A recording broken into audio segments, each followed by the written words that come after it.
Yo, what's up, guys? This is Why Not Be Reckless, aka Why Not Be Casting. I'm one of the HCS commentators, and we have another HCS weekly report where today we got to talk about Cloud9. We're going to talk about the rise, the fall, and most likely the regain we're going to see out of Cloud9 because there's been some major changes, so I think it's really worth talking about. And we're going to start our journey going all the way back, even before Halo Infinite. We're going to go back to Halo 5 and then follow their journey across all of the major tournaments, talk about a little bit of their Scrim results, and talk about expectations going into Orlando and eventually Worlds as well. So let's get right into it.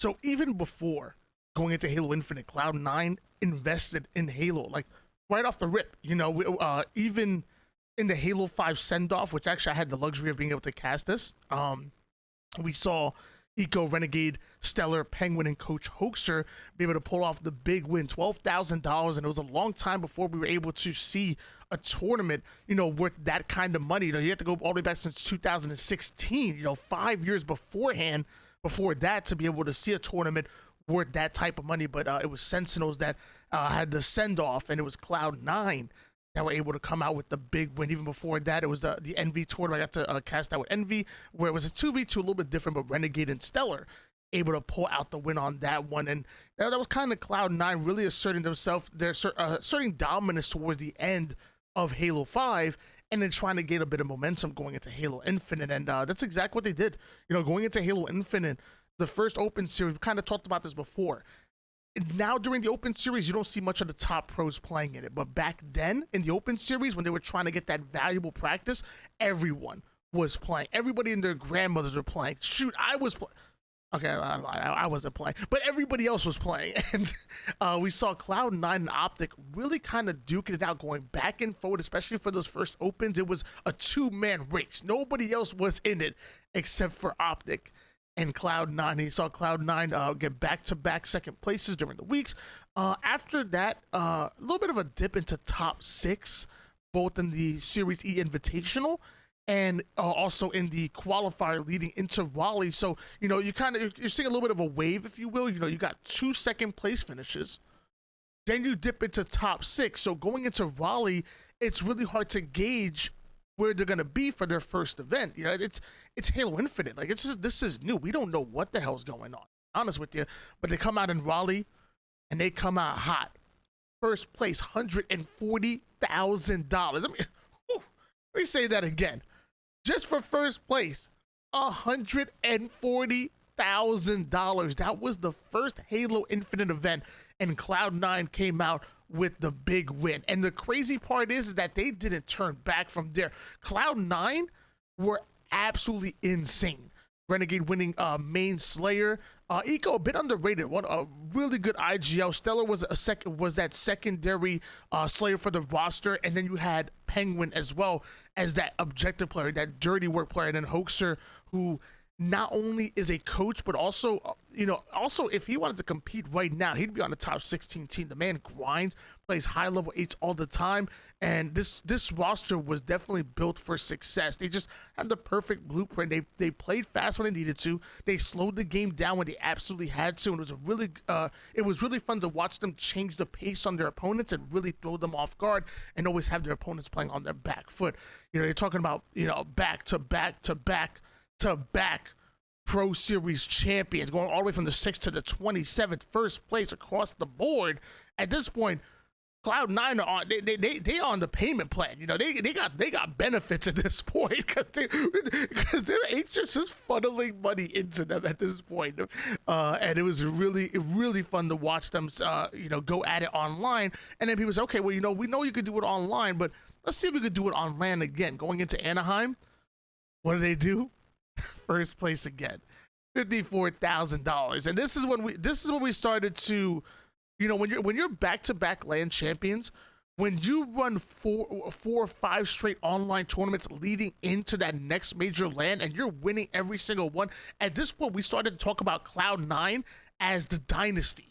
I'll give you a little bit of a peek behind the curtain. So going into Kansas City, us as casters, we had a media day, and they sat down and asked us a bunch of questions and whatnot. They were doing almost like a documentary style event kind of thing. And literally the only team we were talking about was Cloud9. That's it. Like we were they had us pushing Cloud9 because that's the run that you saw. It was insane. It really was. So going to Xbox Fan Fest, even second place. That's a 2v2, but even that, second place. Esports Arena, the Season 1 Open, first place, obviously. Then you had the Nissan FaZe Clan Invitational. That was a $50,000 event that eventually turned to $75,000. A second place finish, so a little bit of a dip on that one. And this is the first tournament that Optic had implemented formal. So this is when we started to question, okay, well, we know you're back-to-back LAN champions. We know you've been running things. However, Optic were already one of the best online teams as well as Cloud9. And then when they bring in formal, they look to make their presence known immediately. And it was really interesting to watch. So eventually we do see them fall to second place, which fall, quote unquote, to second place. That still ain't bad.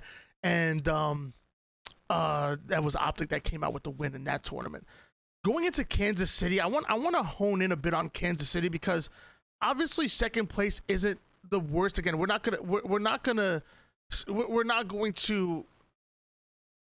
go at them for finishing in second place, but it was the way it happened, really. So, we're going to go into the bracket a little bit. Winners bracket, they 3-0 FaZe. No surprise there. I mean, they were damn good. FaZe were still trying to figure it out. I think FaZe were already a top 4 team guarantee, but at this point, Cloud9 were almost a guaranteed grand finals team. Sentinels beat them 3-1. This is the mind you, I believe this is the first event where Royal 2 is playing with the team on land, by the way. I'm not sure if I'm sorry, did they play in Anaheim? I'm going crazy. Either way, Royal 2 returns to Sentinel, returns to on land. They get a lot of practice in, and they start catching fire. Sentinels were able to 3-1 Cloud9. Not the end of the world, because eventually Sentinels run all the way through the winners finals and guarantee their spot into the grand finals. This is where things got wonky. You 3-0 United.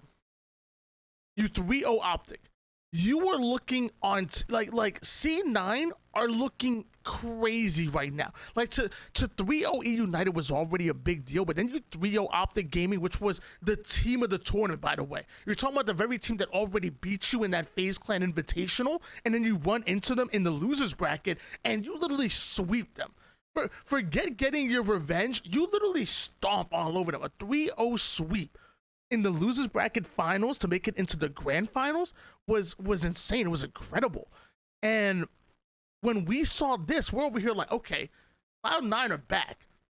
They're about to take this tournament. Like legitimately, that's what was running through our head. Like, I was just casting, we're talking about, we're like, okay, they dipped a little bit in the winners bracket, but clearly they're back.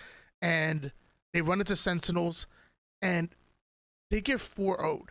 And so we're not just talking about a sweep in a best of 5 series. We're talking about a sweep in a best of 7. And for the first time, when they lost 3-1 to C9, it was very much competitive.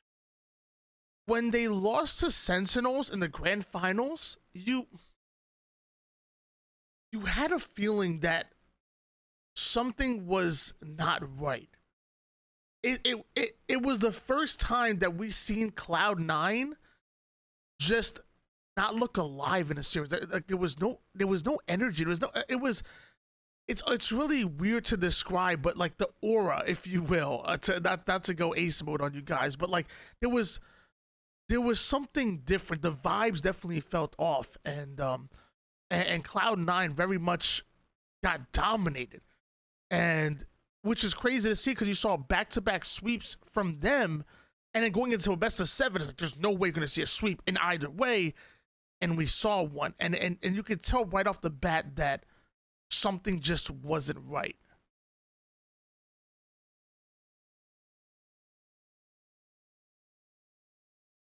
Eventually, Renegade leaves.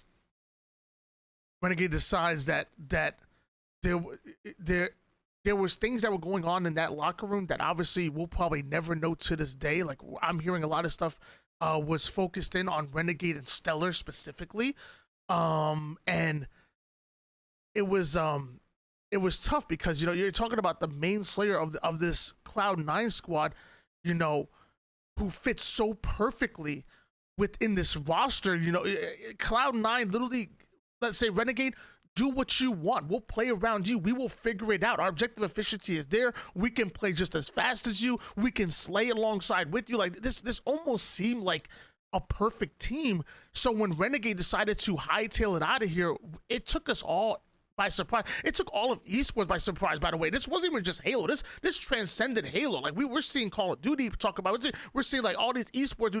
This was bigger than Halo because you're talking about the back-to-back land champions. You're talking about, you know, the team that just finished second place at Kansas City, like a team that has averaged what, like a 1.8 in placings. like they averaged first place in placings when it came to major tournaments, and that's a major move being put in by Cloud9. Eventually Renegade decides to leave and wants to try to go to Sentinels. Things didn't work out exactly the way they wanted to, and eventually Cloud9 pick up Bound, and they don't skip a beat. I mean, with Bound, they go right into the Pro Series, get themselves a win. You know, a back-to-back second places during the Pro Series as well, so not bad whatsoever. And then going to the NA Super, and this is where we said, okay, look, we had all eyes on Cloud9 because we had no idea where to gauge them. You're talking about a team that started off as back-to-back champions. You go into Kansas City in second place, but you look defeated at that point.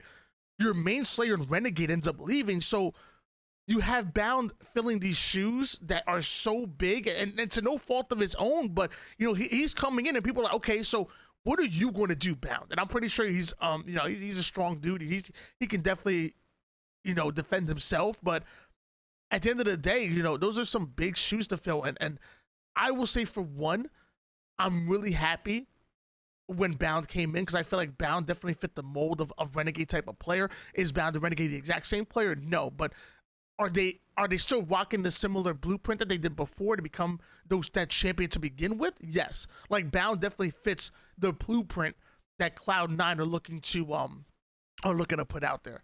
So going to NA Super,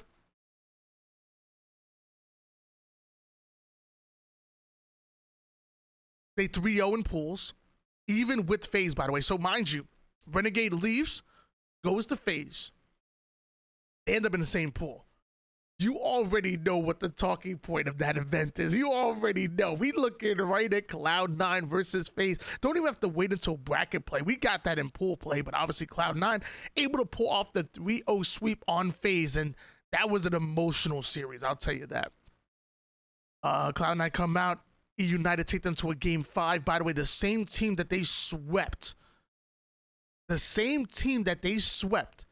Kansas City takes them to a game 5. And mind you, you had United, not even the same team that was at Kansas City. You know, they were going through some major changes of their own, losing out on King Nick and Spartan. So, you know, some might say that might have been a bit of a downgrade compared to their older roster, and Cloud9 really having to go the distance with them. Then again, the same team that you swept, and I'm talking the same team, same roster you swept, you get 3-0'd by Off the Gaming to go down to the elimination bracket, which obviously Off the Gaming, come on now, one of the best online teams out right now.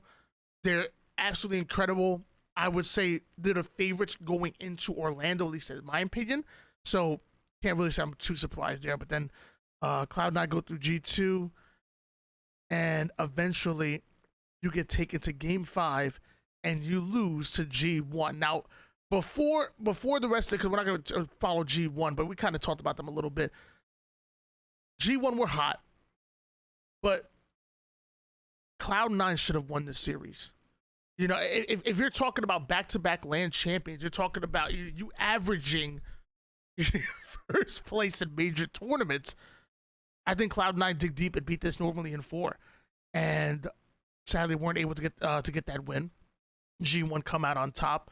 G1 then get hot at 3-0 Sentinels and whatnot, so on and so forth. But it kind of left us questioning, you know, where are Cloud9 right now going into Orlando? What are our expectations for them? we're gonna go into a bit of scrims, and I know everybody's gonna sit there and say scrims don't matter. Scrims don't matter. Nah. Shut up. Good God. We're gonna go look at scrims. G1 able to get the 7-5 win on them about last week. This was classified as a scrim, but this was actually a tournament play where FaZe were able to get the win on Cloud9. So again, back-to-back teams, which are going to be some of your biggest competitors going into Orlando, because you got to think about it. We have G1 now legitimately contending for top 4. FaZe, since picking up King Nick, has been figuring it out, stealing Renegade from your team, and they look like they're ready to legitimately contend for top 4. You got Sentinels, who are looking like a top 3 team, no matter what, guaranteed, possibly able to pull off the win. We're talking about the very last LAN champions, and so far, you're not able to get a win in these series of events. So, you know, I have Cloud9 guaranteed top 4 walking into the door, but then G1 and FaZe like, well, what about us? You 10-2 to Oxygen Esports, I think that was good.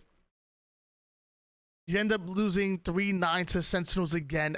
It's Sentinels, you know, they're a top 3 team, but if Cloud9 are gonna at least get top 4, which I think is fair for us to expect out of this Cloud9 roster, they're gonna have to go through FaZe. They're gonna have to go through G1. And luckily for them, on LAN, they seem to be a different team, and hopefully that's gonna come out on top, but I can promise you, G1, they come into play. I can promise you, FaZe are not only coming to play, but emotions are going to be high. You're going to have Spartan on the team. You're going to have Renegade, which probably might show more emotion than we ever seen before. I'm not saying that Cloud9 can't get top 4 at Orlando. All I'm saying is there's going to be a lot of teams also gunning for that spot. This was your HCS Weekly Report. I'm YNOT Be Reckless, aka YNOT Be Casting. We do these live almost every single day on the Twitch, twitch.tv/YNOT_B_casting. Make sure you guys get yourself some G Fuel. Right now, I'm drinking some clickbait code YNOT for 30% off for Labor Day. 30% off on top of the sales they already have. Normally, they don't let you combine sales and a good discount, but as of right now, they are. So right now is the best time for you to get all of your G Fuel needs, and I'll see you guys tomorrow for the next one. Peace out.